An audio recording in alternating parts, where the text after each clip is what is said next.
नमस्कार, आप देख रहे हैं न्यूज ब्रीफ। मैं हूं आपके साथ आशा। चलिए शुरुआत करते हैं जम्मू कश्मीर से जुड़ी खबरों की। बड़ी खबर के साथ ही शुरुआत करते चले इस वक्त की बड़ी खबर बिश्नाह से, जहां पर बिश्नाह में मासूम के दुष्कर्म लोगों में यहां भारी आक्रोश देखा गया। यानी कि मासूम के साथ दुष्कर्म किया गया है, लोगों में काफी आक्रोश है।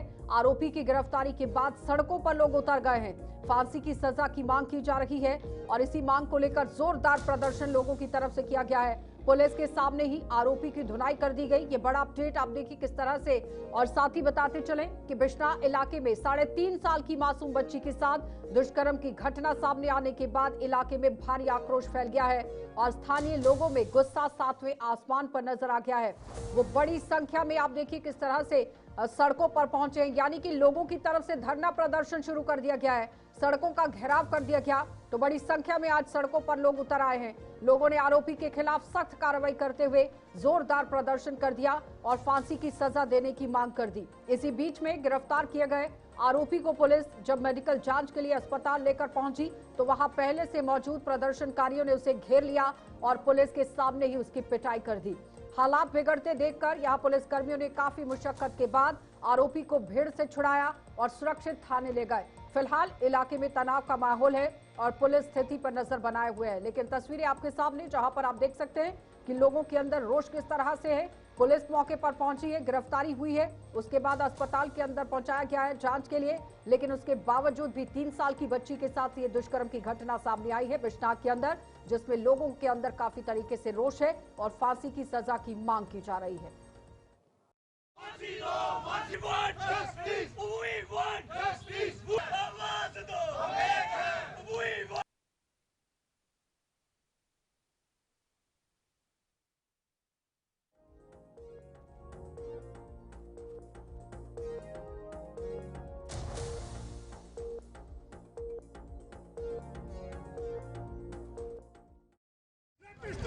अगर कानून कहीं पे कमजोर है तो हमें मौका मिलना चाहिए ऐसे व्यक्ति को चौक में गोली मारने का। हम जिगरा रखते हैं क्योंकि वो एक छोटी सी बच्ची जिसको हम कंजक कहते हैं और जम्मू कश्मीर में डोगरा जो छोटी कंजक को भगवान मानते हैं, आज ये जो वारदातें हैं, जो बाहर के लोग यहाँ पर आकर रहते हैं, आज बात करें उस व्यक्ति की, वो बाहर से आया है, बिश्नाह को ना बदनामी लगाए। ये जो आज का हमारा प्रदर्शन है, बिश्नाह का जितना भी जूथ है, चाहे किसी भी कम्युनिटी का, सभी ने एक जुट होकर प्रोटेस्ट किया है। कल की जो एक घिनौनी वारदात हमारे बिश्नाह के अंदर हुई है, जिस बंदे ने ये वारदात की है, सभी हमारे जूथ और सभी बिश्नाह लोगों की यही मांग है कि उसे कानून की तरफ से उनको दंड नहीं मिलना चाहिए। हम जितना भी झूठ हम चाहते हैं उसको हमारे हवाले किया जाए और उसे शरेआम जहां चौक में खड़ा करके उसको जिंदा जलाना चाहिए। ऐसे रेपिस्ट को, ऐसे इंसानों को कभी बख्शना नहीं चाहिए।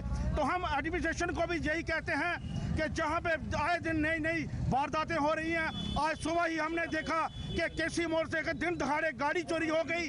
जो हमारी एडमिनिस्ट्रेशन है वो टोटली फेलियर है, उनकी तरफ कोई भी क्राइम इतना बढ़ रहा है और ड्रग्स इतना बढ़ रहा है और पुलिस प्रशासन जो वो सोया हुआ है। हम मांग करते हैं जी गवर्नर से, हमारे देश के प्रधानमंत्री नरेंद्र भाई मोदी से, जो एडमिनिस्ट्रेशन है इनके ऊपर भी कार्रवाई होनी चाहिए। ऐसी वारदातें बार बार क्यों हो रही हैं?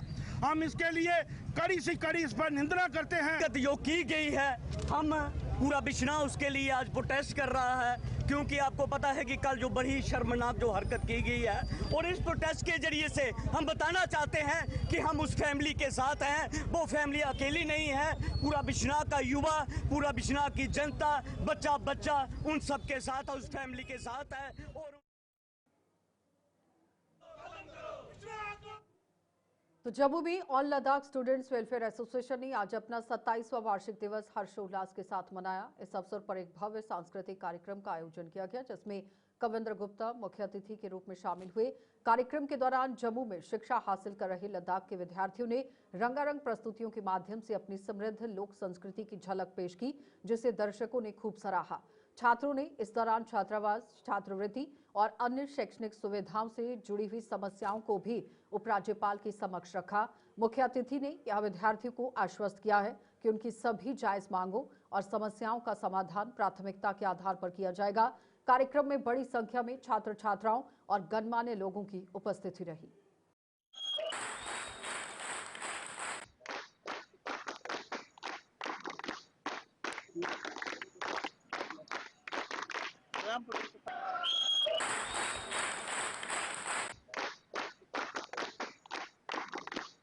देखिए, दूर दराज का जो हमारा इलाका है लद्दाख, और उसमें से बच्चों को यहाँ आकर के जो पढ़ना पड़ता है, इसी प्रकार से चंडीगढ़ में, बेंगलोर में, दिल्ली में अलग अलग हमारी इस प्रकार की स्टूडेंट यूनियन है। All Ladakh student welfare association के इस कार्यक्रम के लिए जिस प्रकार से उन्होंने मेहनत लगन के साथ अपने आप को सभी लोगों को इकट्ठा जोड़ा है, मैं उनको मुबारकबाद देता हूँ।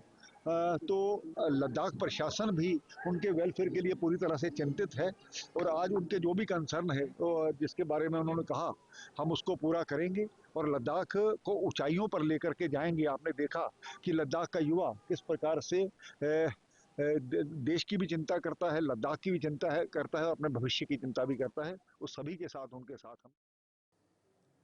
जम्मू के बिश्ना इलाके में चोरी की घटनाएं लगातार बढ़ती जा रही हैं। ताजा मामले में केसी मोड़ से आज तड़के चोर एक लोड कैरियर वाहन चुराकर फरार हो गए और ये पूरी वारदात पास में लगे हुए सीसीटीवी कैमरा में कैद हो गई, जिसके आधार पर पुलिस ने जांच शुरू कर दी।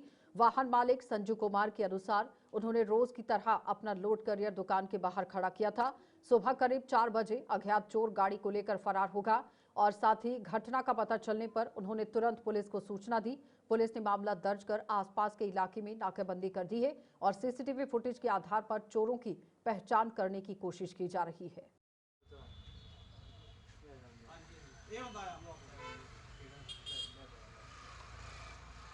गड्डी खिलारी है अपनी महिंद्रा राती खिलारी है, तो सवेरे आए हैं तो गड्डी कोई चोर ली ने, तो रिगार्डिंग कर ली, तुम भी दिख ली रिगार्डिंग, तो कोई बलैरो लिए चोर आए ने, गड्डी चली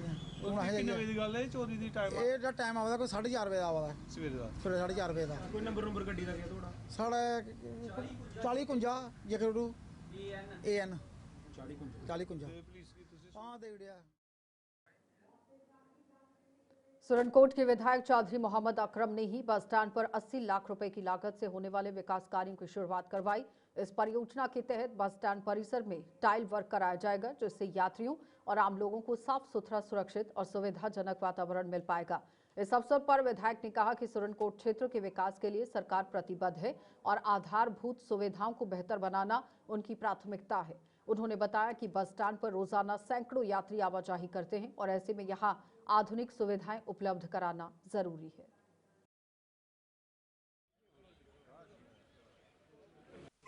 बिस्मिल्लाहिर्रहमानिर्रहीम। ये हमारा बस स्टैंड का काम यहाँ लगाया, आज हमने इसको इनॉग्रेट किया कि कोई इसकी कास्ट जो है वो 2-3 लाख है। तो क्योंकि हमारा बस स्टैंड इस पर बहुत ज़्यादा रश रहता है, पूरी सुरनकोट की जितनी तहसील की गाड़ियाँ प्लस जम्मू से आती हैं, कश्मीर से आती हैं, क्योंकि पुंछ जाने के लिए कश्मीर से आए कि जम्मू से आए, यही हमारा ये गेट है। इसकी बुरी हालत थी इसकी, तो इसलिए इसका आज काम शुरू किया गया। और मैं जो भी कंट्रैक्टर है और जो भी डिपार्टमेंट है, मैं उनको वादा कर देना चाहता हूँ कि क्वालिटी ऑफ वर्क्स में कोई कम्प्रोमाइज़ नहीं किया जाएगा। अगर काम जिसने भी खराब किया उसको परफेक्शन। बाकी यहाँ मेरे सब यहाँ संजीदा लोग हैं, मनाज साहब हैं, तारक मनाज साहब हैं, बाकी सभी यहाँ सब, और इसके ऊपर हम खुद भी इंशाल्लाह लगाएंगे। मुकाम है कि 2 साल पहले हमने ये प्रोसीडिंग की थी कि यहाँ पर बस अड्डा जो है उसकी बड़ी बुरी हालत है, तो उसके लिए हमारे ईओ साहब ने भी बड़ी कोशिशें की और अभी चुनी हुई सरकार भी आई है, तो अकरम साहब ने भी पहल की है। तो यहाँ अड्डे की बड़ी बुरी हालत थी, तो यहाँ 80 mm जो थिकनेस वाली टाइल जो है लगेगी, और मैं समझता हूँ कि ये इसके लगने से एक तो हमारा ब्यूटिफिकेशन भी होगा और दूसरा क्वालिटी ऑफ वर्क हमें चाहिए। तो मैं रिक्वेस्ट करूंगा जो हमारे एक्सीएन साहब हैं कि इस बार इसमें कोई कताई नहीं होनी चाहिए। ये पैसा हमने बड़ी मुश्किल से लाया है और इसका सही तरीके से इसका सदुपयोग होना चाहिए ताकि लोगों को उनकी ज़रूरतें भी पूरी हो सके और साथ में एरिया साफ सुथरा भी रहे और ब्यूटिफिकेशन भी बढ़े। तो इसके लिए मैं सबका शुक्रिया अदा करूंगा और खासकर सरकार का शुक्रिया अदा करूंगा कि जिन्होंने हमें ये पैसे।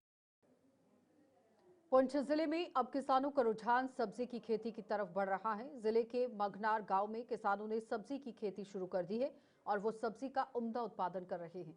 किसानों का कहना है कि कृषि विभाग की तरफ से दी गई तकनीकी सहायता और खेती के नए तरीकों के उत्पादन में बढ़ोतरी हुई है।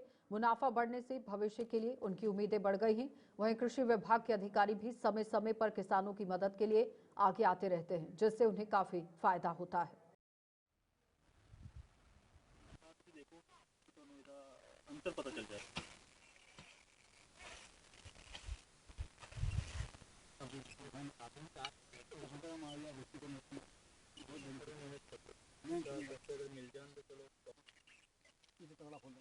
देखिए हम पहले तो हम मक्की वगैरह या कनक वगैरह बीजते थे, तो उसका हमें बेनिफिट कम मिलता था।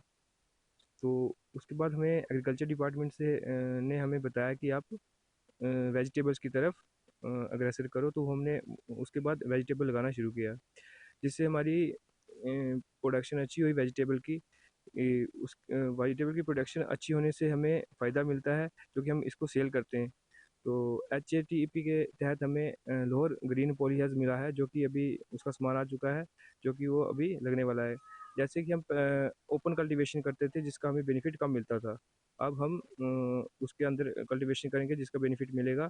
तो डिपार्टमेंट हमें तावन देता है, हर समय हमारे साथ आता है, बताता है कैसे सीड लगाने हैं, क्या करना है, कैसे करना है। तो थैंक यू। और यहाँ पे जो हम अपनी खेती बाड़ी करते हैं, यहाँ पे हम पहले सिर्फ धान और वो लगाते थे, मक्की और ये कनक।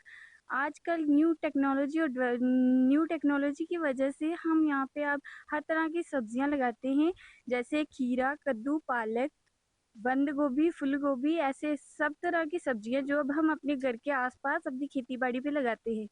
ये सब एग्रीकल्चर डिपार्टमेंट की वजह से भी हुआ है, क्योंकि उन्होंने भी हमें बहुत सहूलियत दी है कि हम ये सब अपने घर के आसपास अपनी खेती बाड़ी में लगा सके। इसमें उनका भी बहुत बड़ा योगदान है। और ये जो हम जो सब्जियां लगाते हैं, ये सिर्फ जो होता है इसमें जो खाद पड़ती है, ये हम घर की जो देसी गोबर होता है वही यूज करते हैं। ये बिल्कुल नेचुरल है, बिल्कुल अच्छे तरह से इसको लगाया जाता है। और इसमें हमारे जो घर के अपने घर के लोग होते हैं वही लगाते हैं, और इससे हमें बहुत फायदा है। इससे हमारे गांव की, हमारे देश की बहुत डेवलपमेंट हो रही है, और इससे हमें बहुत प्रॉफिट भी होता है। हम अपने कारोबार में भी इसका पैसा ये वो यूज कर सकते हैं। भूषण कुमार जी, जब हम नियर अबाउट 3 साल पहले जब हम आए, तो यहाँ पे हमने देखा कि ये सिंपल सी क्रॉपिंग कर रहे हैं, सिंपल फार्मिंग कर रहे हैं। कभी इन्होंने फॉडर लगा लिया, कभी मक्का लगा लिया, कभी वीट लगा लिया। तो इनकी जगह जो है वो बहुत फर्टाइल है, और ये इंटीग्रेटेड फार्मिंग करते हैं, जैसे पशु भी रख लिए, मुर्गे रख लिए, बकरी रख ली, और जहाँ जहाँ भी FIM का साधन बनता है, इन्होंने सब चीज़ रखी हुई थी घर पे। और ये हमने इनको कहा कि क्यों ना आपके पास FIM गोबर आपका घर का है, तो क्यों ना आप इसको कन्वर्ट करें वेजिटेबल में। वेजिटेबल में जब इन्होंने शुरू किया, तो इनको एक तो बहुत मेहनती हैं, दूसरा ये इन्होंने जब शुरू किया तो इनको फ़र्क खुद ही नज़र आने लगा। तो अभी इनको हमने कहा कि आप एक्जॉटिक पे आ जाइए, जैसे कॉलीफ्लावर है, जैसे ये है, कैप्सिकम है, कलरफुल कैप्सिकम है, जैसे सीडलेस कुकुम्बर है, चेरी टोमेटो है, और ब्रोकली है। इसका रेट भी अच्छा मिलेगा, और ज़्यादा इनको। सुरनकोट क्षेत्र में इन दिनों किसानों को खाद की भारी कमी का सामना करना पड़ रहा है, जिससे रबी सीजन की गेहूं फसल पर संकट गहराता जा रहा है। किसानों का कहना है कि सरकारी डिपो और निजी दुकानों पर खाद उपलब्ध नहीं है, जबकि बाजार में इसकी कालाबाजारी खुलेआम हो रही है। समय पर खाद न मिलने से बुआई और फसल की यहां बढ़वार प्रभावित हो रही है, और ये पैदावार की बात हो रही है। फसल की तो एक बुआई की बात हुई, और दूसरी पैदावार यहां प्रभावित हो रही है, जिससे उत्पादन घटने की आशंका बढ़ गई है। तो अब किसान नेताओं ने प्रशासन से तत्काल हस्तक्षेप कर हालात को काबू करने की मांग की। उन्होंने कहा कि जमाखोरी करने वालों के खिलाफ सख्त कार्रवाई की जाएगी, ताकि पर्याप्त मात्रा में खाद की आपूर्ति सुनिश्चित की जाए। और किसानों ने चेतावनी दी है कि अगर जल्द ही समाधान नहीं निकाला गया तो वह आंदोलन का रास्ता अपनाने पर मजबूर होंगे। इस वक्त जो है हमारे फैसलाबाद में कनक का सीज़न चल रहा है, और इसके बावजूद हमारे जो है यहाँ पर हैल जो है खाद कुछ भी नहीं है। और हम यहाँ के जो है महकमे से ये रिक्वेस्ट करते हैं कि हमारा गरीबों का ये देखा जाए कि भैया यहाँ पर इनको खाद की ज़रूरत होनी चाहिए, खाद दी जाए। अब हम क्या करेंगे? खाद ये तकरीबन 2 महीने से परेशान हैं हम, क्योंकि खाद यहाँ पर अवेलेबल नहीं है। और इसलिए हम चाहते हैं कि महकमे एग्रीकल्चर से कि हमारे यहाँ पर इस पे गौर किया जाए, तो जिसकी वजह से किसान परेशान है, जिसकी क्या करेगा किसान। ये हमारा दारोमदार है, हम यही खेती बाड़ी का काम करते हैं। डीसी साहब से यही मांग है कि हमारे तहसील सुरनकोट में ये गौर किया जाए कि यहाँ पर जो है अपना खाद नहीं है, और ये महकमे को थोड़ा सा देखें कि भाई क्यों नहीं वहाँ पर खाद आ रही है। हमारे यहाँ बफलियाज ब्लॉक या सुरनकोट तहसील की बात की जाए तो यहाँ हमारे जितने भी एग्रीकल्चर के ऑफिसर हैं, मैं उनसे अपील करना चाहता हूँ कि हमारी तरफ जितनी भी खाद की ज़रूरत है, कोई भी कंडियाल वगैरह कनक वगैरह की ज़रूरत, अभी फसल हो रही है क्योंकि पिछले दिनों में बारिशें नहीं थे तो बारिशों की वजह से कनक और कंडियाल जो है नहीं हो रही थी, तो लिहाजा हमने अभी बारिशों की वजह से कंडियाल और कनक जो है वो तैयार हुई है। हम गवर्नमेंट से ये अपील करना चाहते हैं कि तहसील सुरनकोट ब्लॉक बफलियाज हो, तहसील सुरनकोट हो, इसमें खाद की बहुत कमी है। तो मैं तहसील इंतज़ामिया से भी अपील करना चाहता हूँ, ख़ास से खास SDM साहब से और तहसीलदार साहब से और एग्रीकल्चर ऑफिसर से हम ये अपील करना चाहते हैं कि खाद की ज़रूरत है, खाद लाएं और ताकि किसानों को खाद मिले, वो अपनी खंडियाल और कनक में डालें ताकि उनका फसल जो है वो तैयार हो जाए। हम इसी इंतज़ार में बैठे हैं, अभी हमें खाद की बहुत कमी है, तो हम DC साहब से भी अपील करते हैं कि इस पर तवज्जो करें, खाद की ज़रूरत है, खाद मंगा कर। राजौरी जिले की थन्ना मंडी सब डिवीजन के छरंग इलाके में केंद्र सरकार की जल जीवन मिशन योजना के तहत हर घर जल हर घर नल के दावे जमीनी स्तर पर खोखले नजर आ रहे हैं। स्थानीय लोगों का आरोप है कि इलाके में नियमित पेयजल आपूर्ति नहीं हो रही, जिससे उन्हें भारी परेशानियों का सामना करना पड़ रहा है। ग्रामीणों को साफ पानी के लिए दूरदराज के झरनों और नदियों से पानी लाना पड़ता है। महिलाओं और बुजुर्गों को अपनी सबसे ज्यादा दिक्कत पानी लाने की उठानी पड़ रही है। उनका कहना है कि मिशन के तहत पाइपलाइन तो बिछाई गई, लेकिन पानी की सप्लाई नियमित नहीं है और ग्रामीणों ने प्रशासन से तत्काल हस्तक्षेप कर नियमित जल आपूर्ति सुनिश्चित करने और योजना को प्रभावी ढंग से लागू करने की मांग की।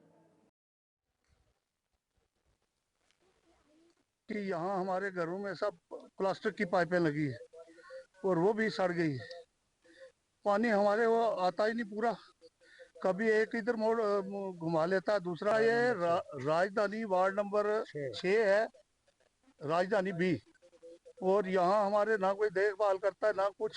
हमारा ट्यूबवेल मंजूर हुआ था हैंडपंप, और वो भी यहाँ से हमारे सरपंच गफूर डार ने पता नहीं किसको जाके दिया। और इधर हैंडपंप के लिए हमने बोला था MLA साहब को, MLA साहब ने भी कोई इसमें हमारे कोई सुनवाई नहीं किया।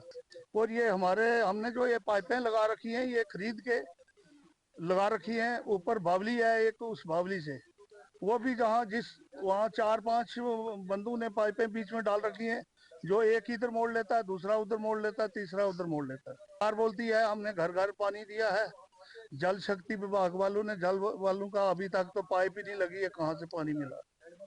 अगर हमारे को पानी ऊपर कोई टंकी बना के दे देते हैं, पाइपें हमारी नहीं लगा देते हैं, तो हम GR भी कटवाने को तैयार हैं और किराया भी देने को तैयार है।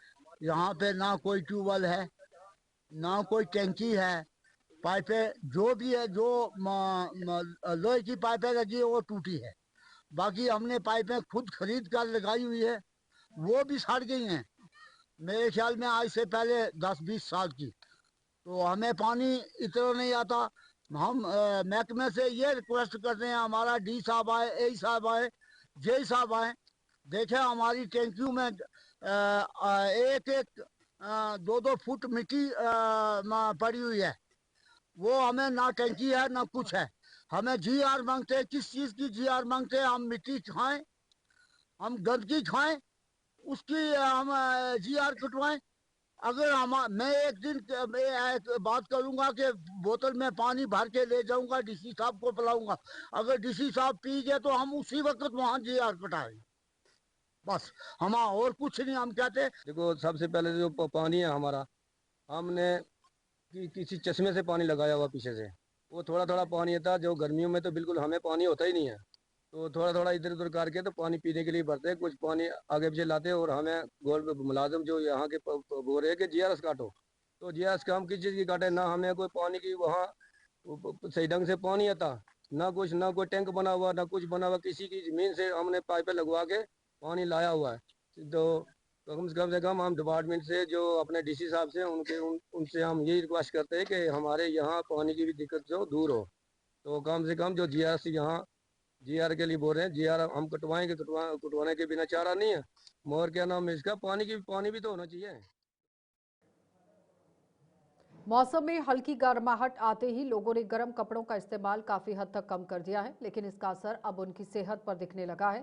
तापमान में उतार चढ़ाव के कारण बुखार, सर्दी, खांसी, वायरल इन्फेक्शन के मामलों में भी तेजी से बढ़ोतरी हो रही है। गवर्नमेंट मेडिकल कॉलेज जम्मू में तैनात डॉक्टर विशाल टंडन का कहना है कि इस बदलते मौसम में लापरवाही भारी पड़ सकती है। उन्होंने सलाह दी कि सुबह शाम हल्के गर्म कपड़े जरूर पहनें और ठंडी चीजों से परहेज करें।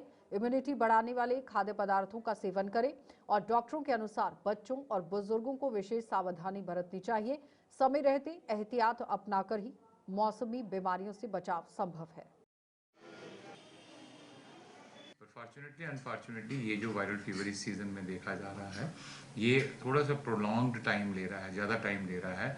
लगभग जो मैंने देखा है कि बुखार तो टूट जाता है मरीज़ का, लेकिन फिर भी जो खांसी बोलेंगे, जो इरिटेटिंग सी खांसी है, वो 10-12 दिन ले लेती है पूरी तरह उसको। और जो उसकी इम्यूनिटी या पूरी जो उसकी बॉडी में जो ताकत है, वो भी आने में पूरा जो है मतलब प्रॉपर जो नॉर्मल इंसान को 10-12 दिन ले रहा है। तो लेकिन डरने की बात इसलिए नहीं, कोई किसी तरह प्रकार का वायरस नहीं है, सिंपल जो है माइल्ड म्यूटेशन हुई होगी इस वायरस में, इसलिए इतना थोड़ा टाइम ले रहा है। और रीज़न मुझे ऐसा लगता है कि जो मौसम सडनली चेंज हुआ है, तो उसमें लोगों के कपड़े थोड़े कम हुए हैं। मतलब लोगों ने एकदम से अपने स्विच ओवर किए हैं क्लोथ्स को from warm to less warm, तो उसकी वजह से। और दूसरा एक्सपोजर का कारण ये भी है कि लोगों को जब सडनली अब टेम्परेचर जब चेंज होता है, तो उसमें आप पहले सडनली हीटिंग सोर्स यूज़ कर रहे होते हैं, गाड़ियों में ब्लोअर यूज़ कर रहे होते हैं, और कुछ ऐसे लोग होते हैं जो उसको कंटिन्यू किए होते हैं आज भी, बीइंग सेंसिटिव टू कोल्ड, तो वो लोग ज़्यादा वनरेबल मैं बोलूँगा। और साथ में एक्सट्रीम्स ऑफ एज, बच्चे और जो एल्डरली हैं, जिनकी इम्यूनिटी थोड़ी कंप्रोमाइज़ है, वो लोग ज़्यादा इसकी चपेट में आ रहे हैं। बट ऐसा कोई घबराने की ज़रूरत नहीं, आपको रश जरूर दिख रहा है, लेकिन एज सच कोई डरने की बात नहीं। एक साधारण वायरस है और उसको उसी तरह डील करना है, अच्छी इम्यूनिटी से, अच्छी एंटीबायोटिक की कोई ख़ास ज़रूरत नहीं अनटिल अनलेस सुपर इन्फेक्शन हो, और आपका डॉक्टर अगर आपको प्रिस्क्राइब करे तभी लें, अदरवाइज ना लें। अपने एक सिंपल बी कम्प्लेक्स ऐड करें, अपने गार्गल करें, भाप लें, स्टीम लें, थोड़ा जल्दी फ़ायदा होगा इन सब नेचुरल चीज़ों से, नेचुरल चीज़ें करने से। और फ्राइड स्टफ़ जो है वो ना खाएं, ना कंज्यूम करें, ठंडी बेवरेजेस ना लें, कोल्ड ड्रिंक या सॉफ्ट ड्रिंक्स ना पिएं। तो मुझे लगता है इससे।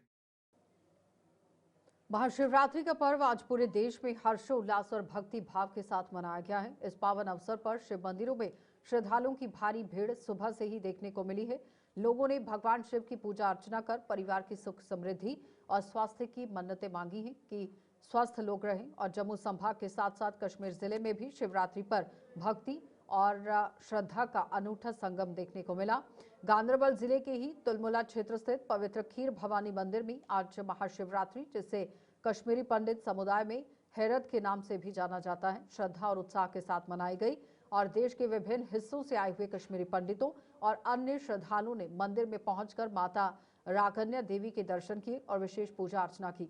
दिन भर मंदिर परिसर में भक्तों का तांता लगा रहा और श्रद्धालुओं ने बताया कि हैरत कश्मीरी पंडितों का प्रमुख पर्व है, जो परंपरागत रूप से 3 दिनों तक मनाया जाता है। पहले दिन मंदिरों में विशेषकर शिवालयों में विशेष पूजा होती है। दूसरे दिन सांप्रदायिक सौहार्द की अनूठी परंपरा निभाई जाती है, जिसमें मुस्लिम समुदाय के लोग कश्मीरी पंडित परिवारों के घर जाकर शुभकामनाएं देते हैं।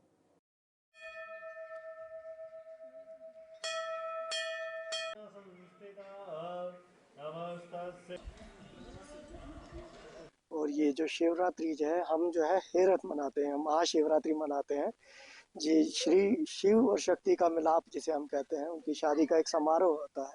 तो ये जो है शिवरात्रि के नाम पे होता है और ये 3 रातें चलता रहता है। और इस पे जो है बड़ी पूजा अर्चना की जाती है, महादेव जो है प्रसन्न होते हैं। इस समय जो है हम कोशिश करते हैं कि ये कुछ अपने से श्रद्धापूर्ण से तरीके से इसे मनाएं। और कई वर्षों से मतलब ये ऐसे चला आ रहा है कि इस दिन जो है ये शिवरात्रि के मौके पे सब जो है हमारे आसपास का जो माहौल होता है वो काफ़ी आनंदित होता है, काफ़ी पवित्र किया जाता है। इसलिए ये शिवरात्रि जो हमारे जो पुराणों में भी है, जो शिवरात्रि की बहुत बड़ी महिमा मानी जाती है, महिमा है ये शिवरात्रि जो है पर्व शिव और शक्ति के मिलाप का है पूरी भारतवर्ष में, और भारत से बाहर भी जो भी हिंदू लोग हैं वो इस दिन को मनाते हैं। बेसिकली ये महाशिवरात्रि शिव जी और पार्वती की जो विवाह संस्कार होते हैं, शादी का दिन होता है। चलिए बुलेटिन में इतना ही, इजाजत दीजिए, नमस्कार।